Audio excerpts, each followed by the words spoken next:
Welcome to the SJ Child Show. Thank you for all your continued support. You can find us at sjchilds.org. Enjoy the show. Thank you so much for listening and all your support. This is a two-part episode, so when you're done, go back and listen to part 2. Thanks and enjoy. Hi, and welcome to the SJ Child Show. I'm your host, SJ Child, and today I have a really great guest. I know I'm prefacing what my guest is going to be like, and it's up to you guys to decide. But anyways, I really think he's great, and I'm excited to have this conversation. Dr. Tim Goldstein, thank you so much for being here with me today. Well, I'm so glad to be here with you today. And, just from our chats we've had previously, I've been looking forward to this. Yeah, we seem to have really good chat going on. So everybody, I think, is really going to enjoy this. And a lot of great value and experience and education to share with our listeners and viewers today. So I'd like to start at the beginning and tell us a little bit about yourself. Well, I guess the important thing to start with this particular audience is I am autistic, and I was diagnosed at 54. So I am one of those, late diagnosed adults that we don't count in most statistics because most people don't know we're actually out there. Yeah. Going way back when, I had the joy and pleasure of growing up on a farm. So I do agree with Temple on that one, that the best place for a autistic kid to grow up is on a farm because you can't get in too much trouble. But on the other hand, there's great things to play with and learn and all that kind of stuff. Dad was a mechanic, so there was all kinds of fun tools and toys and that kind of stuff. And then, I went through school. Of course, they didn't know what autism was, fortunately. And I say fortunately because in elementary school, my mom had the school psychologist check me out because things weren't going so well with her and I, actually, not that they weren't going well with school. And of course, that would have been in the 60s. And in the 60s, they institutionalized most autistic people.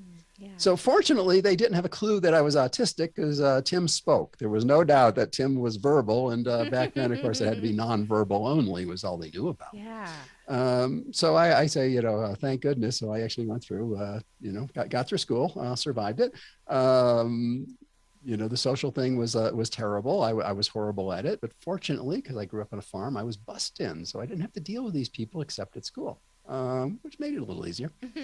And then, it was time to get a part-time job, had things I wanted. And my special interest at the time was bicycles, because this was mid-70s. 10-speed, was the in thing. They just got here from Europe, and it was the hot thing. So I got in the bicycle industry. And so that was my first career. And in that particular career, I started sweeping floors because I had no skills really. And I ended up doing, international supply chain and sales teams and all those things over a period of about, 12 years or so. Successful there until I got fired. Which is a recurring theme, by the way. It was one of those, I had no clue why I got fired, but at least that one I did have vindication on, probably 2 years later, 3 years later, a few years later. We had changed our phone number to being a fax line and got a new phone number. So the owner of the company called, got a fax signal. So instead, he just grabbed a piece of paper and wrote down to you and said, "I'm thinking of making a change. I'd like to talk to you," and sent me a fax. And he asked me if I'd like to come back, and I told him to go to hell. Not putting any more time into that, thanks. Yeah. At that time, I had gone through then a period of, I'll say, the world's worst jobs, which is one thing that I think all individuals, autistic or not, need to do, is they need to find out that, there are crappy jobs, and fortunately, there's people who actually fill them. Yeah. And we need to be thankful for those people that are willing to fill them, because they didn't work really well for me whatsoever. Yeah. But it definitely did give me some, some insight into what you can say, what other people's experiences who, didn't have the opportunities I have can be like. And then I got into IT, technical world. And again, it was another one of those crazy things. I never thought I was going to go into IT. I was a geek. I had a computer. And I did have an internet connection in the early 90s. So, I was truly a geek. You really were in. Yeah. And we were leaving my wife's company's Christmas party. And she was working for a telecom company. And on the way out, she ran into the hallway to a programmer that she knew fairly well. And she just corners him and asks him, my husband loves computers. What can he do to get in the industry? Like, wow. Yeah. It's like, that's embarrassing. So he didn't know what to say. He grabbed another one of his buddies he saw close by, and they then said, get certified on Microsoft NT. I had no clue what an NT was. It was a corporate stuff. I mean, I'm just a home computer geek. But again, I had an internet connection, and I found a company in Canada that was teaching the Microsoft certification course online. So I went out and got certified in Microsoft, technologies, became a Microsoft certified systems engineer, which in the mid 90s, that was worth, $45,000 job instantly. Yeah. So I suddenly, almost doubled my income, and, I'm suddenly in the tech world. And let's see, I don't know, worked a couple companies, kind of kept moving up. Ran then the IT department for a small marketing company where we did a lot of data analytics based upon the marketing, a lot of them in banks and such, and ended up getting fired. So I then went into contracting. I needed a job. There were recruiters, so I went into contracting, and it was my first experience doing government work. And I went to work for a county as a database administrator. And thank goodness for all you government employees out there. But let's say getting a certain amount of work done in a certain period was not high on their agenda. And I got sick of surfing in the internet 6 hours a day. Yeah. So I called my recruiter and said, get me out of this one, get me into something else. This is brain dead. Another one got fired, another one got fired. And the firings were always interesting because it wasn't my technical skills. It was always, I'd really say it comes down to communication. Yeah. I mean, some of it you could say would be social challenges. But the social challenges were based upon communication, and the incorrect interpretation of the communication is what created the social situation. This is one you'll just, I'll share with you just because it's so interesting, and it does help people understand how even somebody fully qualified. I mean, I was pretty good at what I do. And I was working for this one company. They had hired this guru to build a data warehouse. And I was hired then as the lead tech to actually do the implementation and do the building of it. And it became very obvious within a week or two that the guru they hired was fake. She was a fake guru. She did not know what she was talking about. She could give a great PowerPoint presentation and make you think like she knew what you were talking about. But when you got down to actually... Netflix special about her, was there? No, that she had that special skill. So what ended up happening was, I had overheard her as she's just like getting down on the poor administrator about, I need this whatever account to get this set up. And so I kind of interjected myself because this poor guy's just getting abused to death, and said, okay, do you need this kind of login for the database, or do you need a login that would be the normal network login? And she had no clue. Well, if you're a specialist in that particular thing, you should know there's two types of logins. Yeah. So that's, again, it was very obvious she didn't know it. So what do? Well, I think neurotypicals would do nothing most of the time. I think that's probably what they do. They would, look out for their own best interest, which, is fine. I did what I thought was the right thing to do, which was look out for the company's interests. Yeah. So I went to the CIO and said, we have a problem here. She doesn't know what she's doing. She's a total fraud. And the way he solved the problem was very simple. He fired me because, hey, I'm making the noise, so let's get rid of the person making the noise and not have to deal with the problem. So vindication came from that one too, because about 6 weeks later, enough other people caught on that she was, and she Yeah. got fired. And the recruiter then contacted me and said, "Do you want to come back and finish the project?" And of course, my answer there was also, Take a hike. "You got it." But again, that was a communication kind of thing, which really turned into a social thing if you think about it.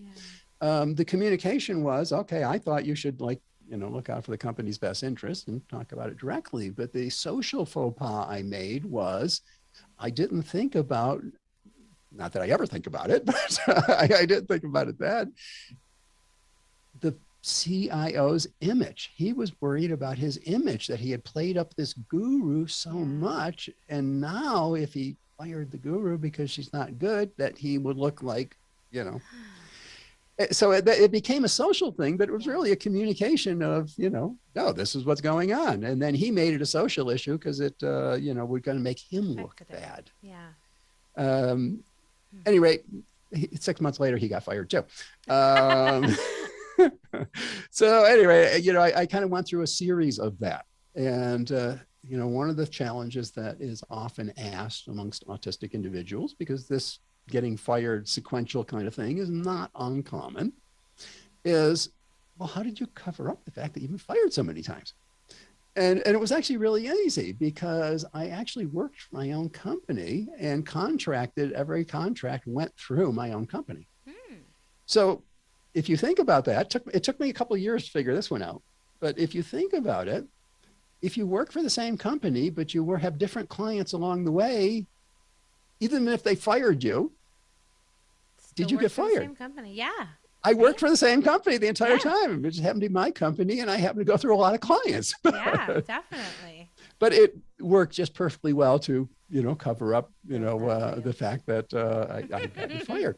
So there's a tip for people is, put it under the concept of it's your own company, and you're doing these, and those are just clients. Those aren't the employers. Those are just clients of your company. And, that kind of progressed, finished another project, actually had gotten let go on that project, needed to find another new job.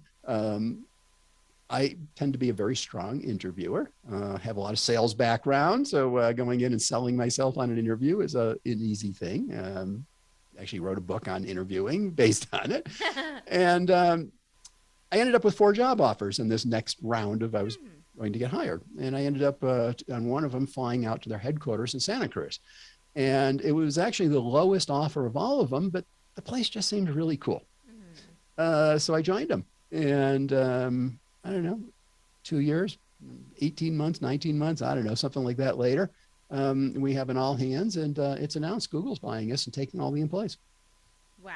And so now I work at Google, and and that's how I got there. Was I just happened to be in the right place, right time. Here I picked the lowest paying job and end up at one of the greatest companies in the world. Oh, wow. And then now, and again, this is very non-traditional for autistics, but the reality is there's way more autistics that do this than anybody thinks. I work in the training department, and I'm one of their about 11 technical trainers in all of Google. But most people wouldn't think that autistic individuals would be trainers. But the reality is good with delivering the information that's most logical and easy to understand. Yes, there's that. The other part is it's actually easier than a social situation because I'm in 100% control. Yeah. I know when I can stop anything. I know when I can start it. I have full control. Yeah. As opposed to a social situation. So you don't have any of the social challenges that you run into when you're normally working with different groups and such. Yeah. So then I guess to throw in the other thing, the autism stuff, what happened there? I got diagnosed at 54. I was running my own manufacturing company while I had a full IT career full time. And I did that we had a jewelry tool and supply store just before that too. So after 13 years, I had 2 careers simultaneously for 13 years. And I finally burned out. And, my wife gave me you need to go do something about it. And I ended up going to our family physician, and they put me on some antidepressants. And, other than the fact that I went to work that day after taking them and wandered around the office for probably 20 minutes because I couldn't even figure out where my desk was. Oh gosh. First time you ever took antidepressants, go to work. Oh, it was interesting. Yeah. But at any rate, once I got over the initial and my body started adjusting, it did improve my, interaction and such with people. And I decided, well, if my family physician can do that, well, what if I actually go to like a psychiatrist who specializes in this stuff? And I did. And once they kind of got me, balanced from being burned out, it became quite obvious that Tim was also autistic on top of it all. And that's how Which I ended was up causing the burnout, right? well, because then I had two special interests and I was Yes. doing them all and all the hours Exactly. and, so at that point I knew I was autistic. So, what does a good autistic individual do when they learn about something new? It becomes their new special interest. And Research for hours? What is that you say? that's right. And all that they talk, live, and breathe about Yeah. is, at that point now, autism. Yes. And I decided it was the autism at work that interested me because this would have been like 2014, 2015, where you were just starting to hear about it in the news. Yeah. And I had read a news article that was an interview of a woman from EY. EY is what used to be called Ernst Young, but they call themselves EY nowadays. And she was the head of HR at EY. And she was talking about their autism program. Well, I've been in sales for years and years and years, and I'm autistic anyway, so I don't care. Which isn't true. As autistic people do care, but I don't care what you think about me if I try to contact you and you don't like it, too bad, Yeah. So I just reached out to the woman that was in the article and said, hey, I'd like to meet you. And I don't know, funny story. She actually lost the email. She hunted me down through Facebook, and we ended up having a conversation. And she says, do you know about this conference coming up in like 3 weeks out in, SAP is sponsoring? Because SAP was, biggest private software company in the world. 77% of all transactions in the world go through their systems.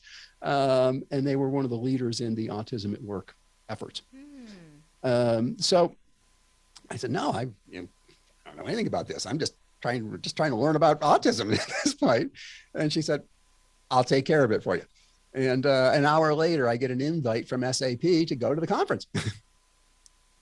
Wow, So I show up at the conference, and suddenly I get to meet everybody who's in the autism at work. I mean, whether it's from Microsoft, from SAP, from DXC, just the who's of the corporate world in the starting of the autism at work stuff. Professors from Cornell I got to meet. Ended up getting invited to go actually teach a class at Cornell. So I teach a class session every year. Wonderful. And all that came out of just going there. So I've become very involved in the autism at work field. And I guess I would say my spin on it that's different from a lot is instead of just talking about my story, which I do tell about my story, I'm quite open about sharing just about anything, we want to talk about. But coming up with ways, and I guess this comes from my sales and marketing background of having owned my own businesses and having sell products and all that kind of stuff. Coming up with ways to explain the autistic mind to somebody who's not autistic. So that instead of just going, oh, that's so bad that you get anxious when you have to, do whatever, that they actually understand what's going on. Right. And apparently I do a relatively decent job at it. And, I've continued to do that and, talk to companies that I never in my life thought I'd ever be invited to go talk to. International, NVIDIA, the video card, producers, Qualcomm, Thomas Reuters, and eventually ended up, I was actually just elected onto the board of the Autism Society of America. Wonderful. And, it's one of these pinch yourself. Is this for real? I never thought in my life I'm going to be on the board of a national, nonprofit. How the heck did I get here? And it actually goes back. Out to them. I better circle back. Yeah. You definitely need to. But it was really funny. It actually went back to that SAP conference because the gentleman from SAP joined the autism board. and suggested they might want to talk to me. That's great.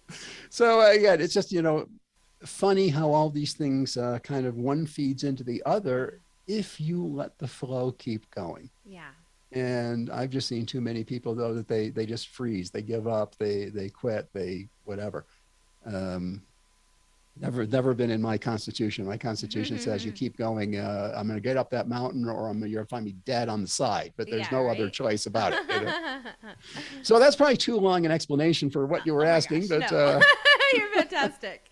No, it's really great because I lead into, you answered all of the questions I would have asked. What was school like? What was employment like? And so that it covers everything. It was perfect. So let's talk about one thing we haven't really talked about. Is your wife autistic? no. Is that Um, okay to ask? I should ask you oh yeah, that. yeah, Right. no, Is she that's okay fine. with giving that information? Yeah, yeah, no, Right. she has ADHD. Okay. She's And, neurodiverse then. yes, except I prefer neurodistinct. I And like we that. we can talk about that next if you want. I should write it down so I remember it. But, she was actually late diagnosis also. She wasn't diagnosed till she was in her late 50s that she had ADHD. Now, did we, was it obvious to, all of us that she had like extreme high anxiety and all that kind of stuff? Yeah. I mean, she'd sit there and, wherever she was sitting and be like ripping her nails apart and picking at them and, Yeah. all the kind of, high anxiety things that you expect. Yeah. Um, but no, it's kind of interesting because ADHD is almost like the opposite of autism. And the reason I say They're that like is, distinct cousins, you know? well, there's a lot of overlap and commonality between them, but the big difference to me is most individuals who are autistic have a challenge in really understanding and processing emotion. Hmm. Most people who are ADHD are extremely highly emotional. Yeah. That's where it's different. Now, a lot of the other things are identical in between the Ugh. two. And then you have both, right? Autism and ADHD. And yeah, that would be me, the highly sensitive person. And that's not uncommon. I have, a lot of autistic female, acquaintances and friends.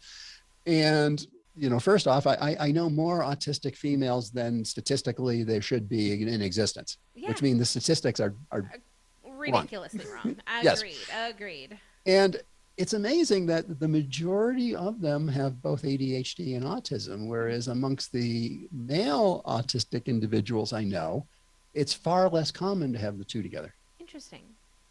So I Yeah. don't know if any studies or anything have been done, but just anecdotally, that's what I have noticed is Interesting. it's very common amongst women to have the combination of the two. Hmm. And my husband and son both have both. So maybe it's just, it's running real feverishly over here. Well, We have a lot to do. We just have so many projects to do. that's something that I always say to parents when they're mentioning about their autistic kid and whatever, and especially if they come from the tech industry or the kind of things that we associate with autism. Of course, there's a lot of other things that autistics do that people don't even think of. They can be singers, they can be actors, they can Yeah. be we're not all coders. We'll find There's out in probably the summit coming up. You'll see all those amazing people. yeah. Um, so we're not all coders. I mean, I think maybe 10 to 15% of us are maybe in the tech industry. Yeah. But nonetheless, so if they're in the tech industry, they're first off, you have an understanding that they're logical leaning kind of people. I mean, you don't hack it in the tech industry doing code and stuff if you aren't fairly logical Yeah. leaning. I mean, you don't have to be autistic by any means, but you have to be a logical kind of thinker. Yeah. So I always like to say to them when they're talking about their autistic kid, and it's pretty obvious that they're probably autistic too, that you know that it's 80% hereditary, by the way. So it's either you or the mother. I Yeah. don't know which, but Yeah. somebody in this game probably. Exactly. And I'm so glad that that's becoming a reality because it's not, put the I hate to see even say the sentence, but put the blame here, put the whatever, it's like this is because it's the evolution of our brains. And, what happens is we change through time like we always have and always will. And the easier we can accept it, the better, right? The faster, Right. the better. Right. I mean, when you think about it and you look at, we could take autism or we could take ADHD. I mean, they both have different, we'll say, specialties about them. And we wind it back out of, the industrial era and go back to earlier errors. Well, if I was in a hunter gatherer kind of tribe type thing, I want somebody with ADHD in the front because Yeah. they're looking at everything. Very observant. Yeah. On the other hand, for things that need to make sure they get done and seen all the way through, I want somebody with autism that's going to be like, I don't care, I'm just going to do it. That's it, period. Goal oriented. And now the problem is I actually think that it's not that autism is increasing. There's people who think that the rates are increasing and there's something going on and it's making more autistic individuals show up. No, we just never knew how to count them. That's Our all. perception has been changed, I think, too. The view of it looks different. I think, yeah. Looking like this, then wow, everything's open to see. So Yeah, I so think true. it's actually the Industrial Revolution is the turning point. Because if you think about it, what did people do pre-industrial revolution? Well, you were small towns. They were tend to be more local. There were cities, but still things were much more local. And when your kid got old enough that they needed to work, they either, went with dad and they became dads, or moms or whatever, well, obviously back then, for the most part, women didn't work. Women were considered to take care of the home. So, but you were trained by, whoever, or, dad happened to know the, whatever, the blacksmith that was down the Yeah. street. And, you showed some interest in it and they'd go down and say, hey, would you mind taking my kid on and seeing if, Exactly. and you were mentored into it. And we all know, now if you take an autistic individual, the best way to teach them something is mentor them into it, not, it's traditional, write it on the board and do all this memorization crud. But then we went to the Industrial Revolution where suddenly everybody is supposed to show up with the right job skill with nobody ever training them or teaching it to them. And everybody is supposed to be essentially identical. I mean, that, I can replace you just like I'm going to replace any other machine. Bring in another one, it's going to be just as good as yours was. And that's when I think it now started becoming a problem because we aren't interchangeable. Yeah. Yeah. And, So and to me, that's the focus. I put it at agree. that point. The Industrial Revolution is what caused the problem because before we just went into whatever career and we were mentored in it and we probably did a great job because we cared about, Yes. the quality. That one's actually an interesting little story too. How there's the concept, I think it's actually in the DSM. They should take it out because it's wrong. That we like repetitive things. Yeah. I hate repetitive crap. Right. I don't know. How much do you like repetitive crap? No, and my son loves it. There's a percentage that do. But it's not. No, not all. Not It's not all of it. But here's what was going on. It was I was doing some synthetic biology stuff. Decided I wanted to learn synthetic biology, so what the heck? I put a whole lab in the house and started doing synthetic biology. And I was doing what they call aliquoting, which means taking and dividing stuff up into portions. So I was getting stuff prepared to be able to do multiple rotations of an experiment from, the big bottle to the little amounts you needed for each experiment. And some of it was powdered and some of it was liquid. So some of it was weighing it out on a scale and some of it was, measuring it in a graduated cylinder.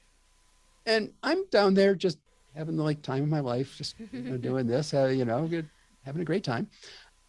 And it dawns on me, if somebody were to just peek through the door and look at me, they would say, those autistic people like doing repetitive stuff. Because I'm doing the same thing over and over again. I'm measuring out 20 samples of the same thing, 20 samples of this thing. And, it's the same thing over and over. What they missed was, to me, it wasn't doing the same thing. It was the challenge of getting them so that they were exactly to 1 milligram right. Now, did they need to be to 1 milligram? Probably not. But, I had a milligram scale and they needed to be at least to 1/100th of a milligram. So let's just go for the full milligram. So to me, it was actually the challenge was the interest. And the fact that there was a repetitive nature to get that challenge was somewhat immaterial. Yeah. So if you think about it, what the person peeking in, so we'll say neurotypical peeking in, looking at this, they're thinking about end outcome. Mm. Oh, that's boring crap.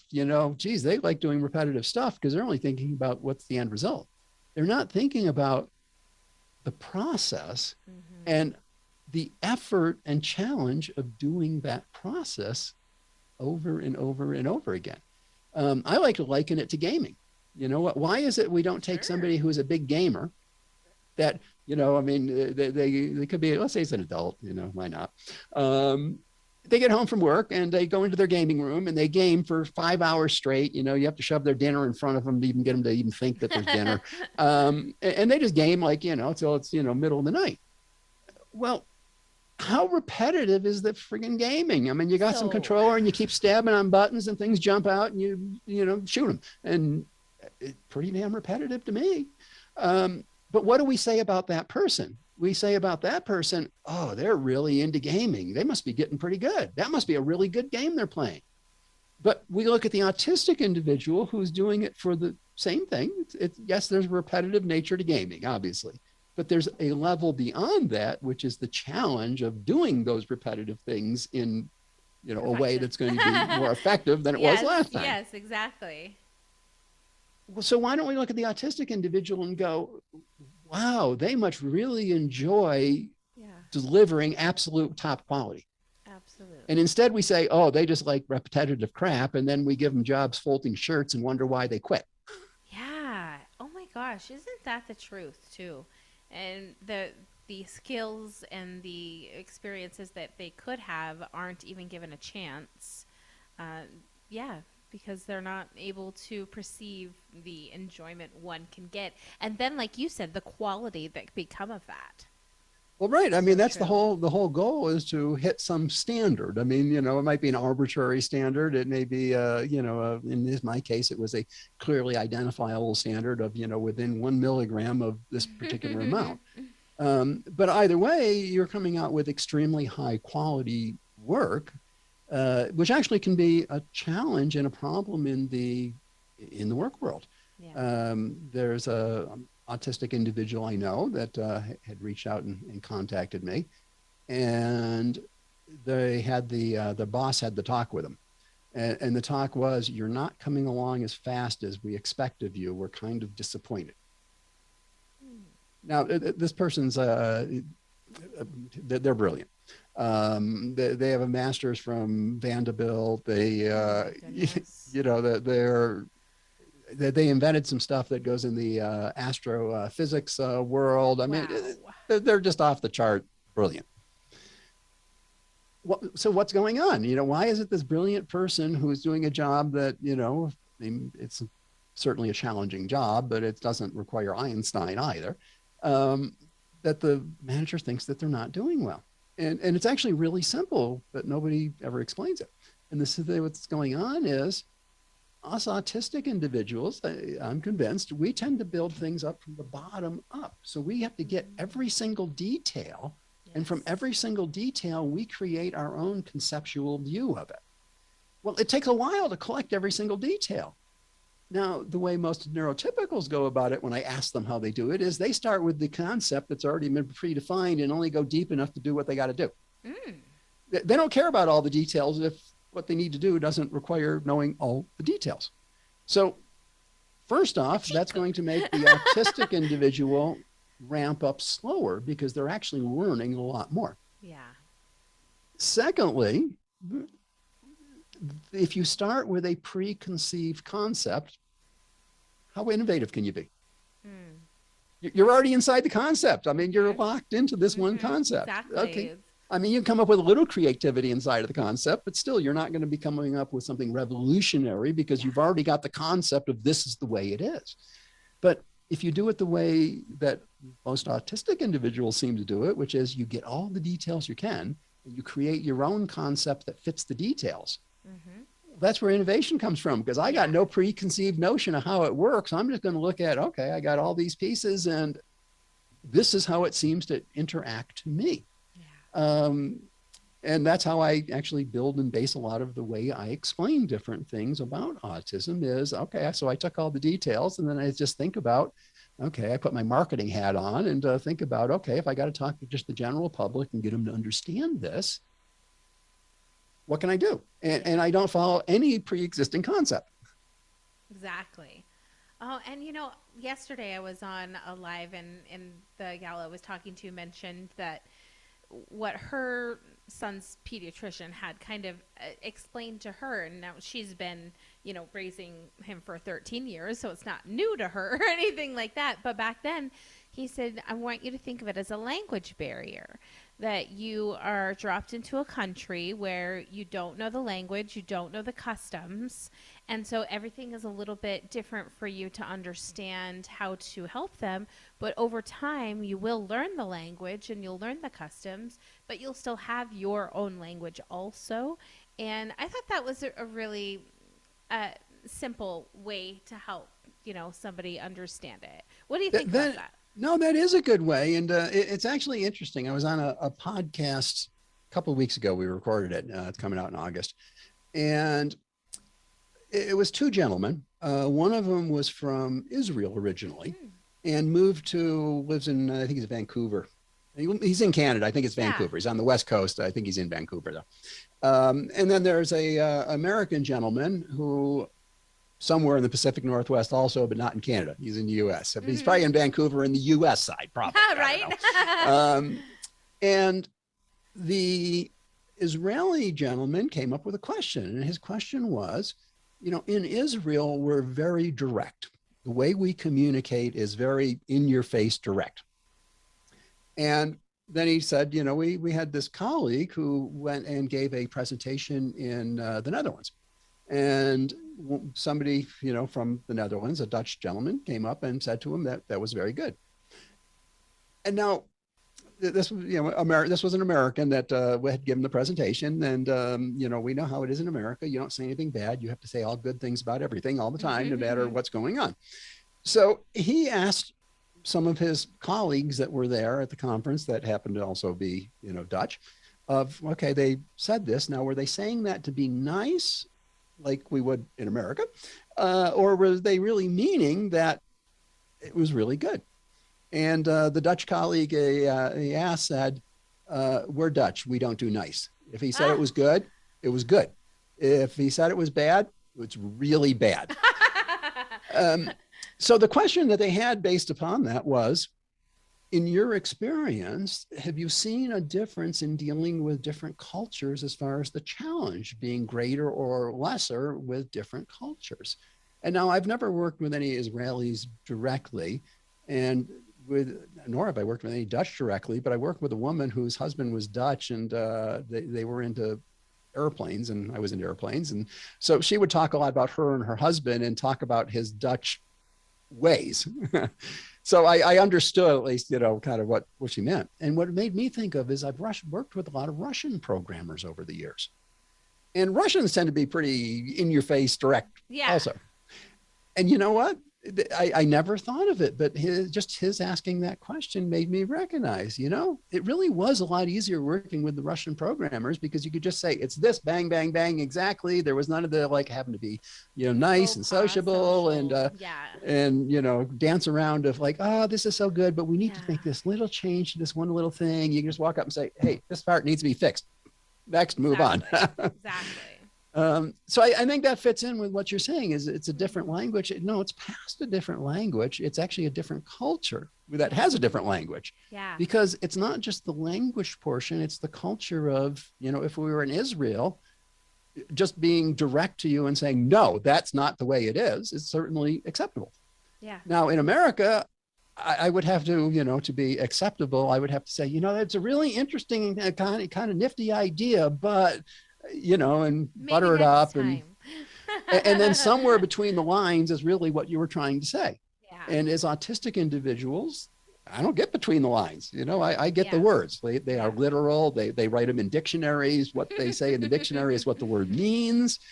But so that was an interesting point, and just dovetails with that of just take it from being it's a different language to it's a different culture that has a different language, and that's probably even more of what it is. And could you and I go to Israel and learn to speak in Hebrew and manage to learn the culture? Yes, but Are we going to be totally comfortable with the directness and such? No, that's not the way we were brought up. Yeah. So it is a stretch. It is a Yeah. challenge.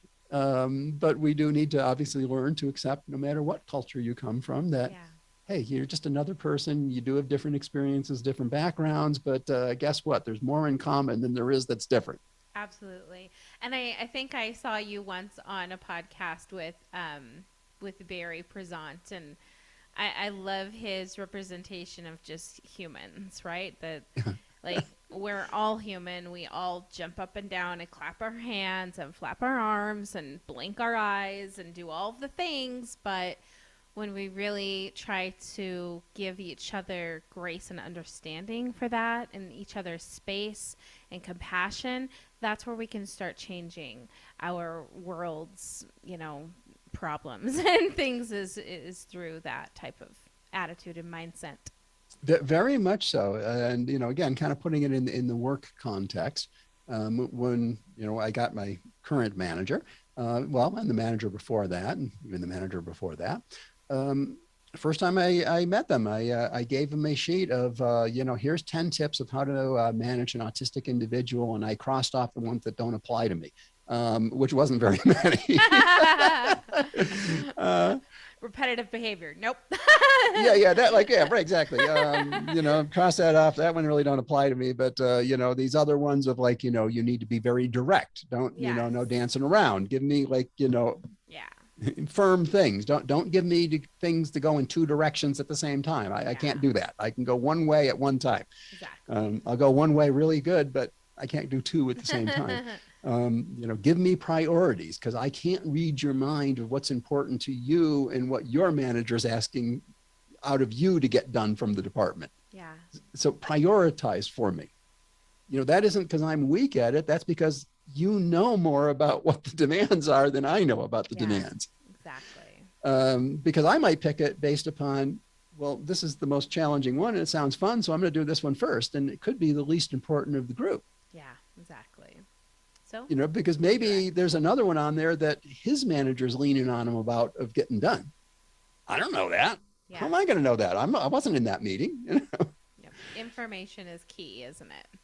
Very much. And it's got to be clear. It's got to be Mhm. concise, and it's got to be completely unambiguous. Yes. And I would say whoever is, talking to an autistic individual needs to be ready to answer questions. Yeah. Because we're not going to play read your mind games. We're going to say, tell me this, explain this one. What do you mean by this? And a lot of people take that as meaning that, you're not competent, or they take it as meaning that you don't have the motivation or wherewithal to figure this stuff out yourself. Yeah. And that's ridiculous. Why is it So socially, it's more acceptable to mind read and get the thing totally wrong and waste everybody's time and money than it is to spend 5 minutes talking with you, asking you direct questions of, okay, what exactly do you want? How fast do you need it done? Is it more important than this other thing you gave me? Yeah. My husband and I were recently talking about, we're always having discussions of what kind of projects we can create and move forward and do grow all of these things. And one idea that he had, and no, I'm not supposed to be sharing all of his ideas, but I love it. One idea he had was the clear intentions movement. And not only that we need clear intentions, it's interesting where it came from. I am helping out a local project with our local children's hospital where we're building a sensory room in their emergency room department and helping train the ER staff. Oh, way cool. Isn't that great? I like that. Cool. Thank you. I was in an interview with Temple Grandin, and we were talking about ways that, I could, maybe ideas that I could give the hospital to help make it, a good place. And she said, if there's any way that they could make clear equipment, like so that the kids could see inside the thermometers, see inside the things, just everything clear, how much easier that would be for them to understand the process that they're going through and be able to explain it to them. And I love that. And so then it went into another interview with a Food Network chef, Simon Manjumbar, who is a fantastic fantastic guy.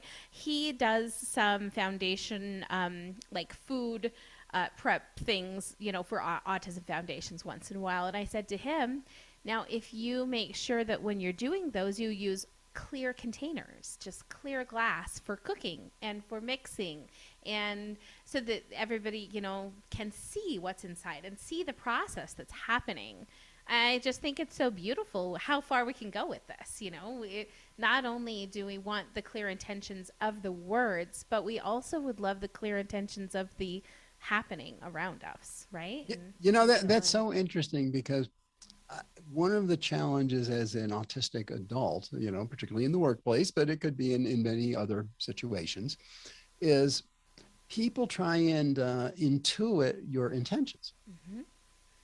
And apparently that's a normal thing amongst, neurotypicals is to intuit intentions. They just intuit what it is.